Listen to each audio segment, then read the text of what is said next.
Ako po si Alan Kapinpin, 21 years old, anak po nila Elizabeth Kapinpin at Pedro Kapinpin. Kailangan ko po itong scholarship po na to para po makatulong sa aking pamilya at makapagtapos po ng pag-aaral. Yung kuya ko na lang po, tsaka yung mama ko na lang po yung kumakayod.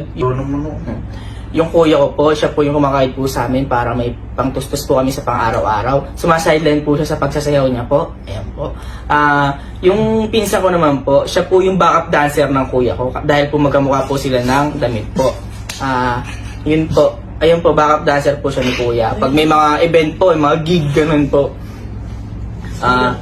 Tapos po, ito naman po yung kapatid ko. Sa sobrang lungkot niya po, hindi na po siya makagalaw. Dahil po sa sobrang lungkot na lungkot po siya. Galaw ko nga po yun. Ayan po, hindi na po siya makagalaw po talaga. Ito po yung mama ko po, isa din pong kumakahit po sa amin. Yung mama ko naman po, dahil po sa nakaraang pandemya, sobra po siyang nalungkot talaga. Dahil po doon, hindi na po siya nakapagsasalita. And ayun po,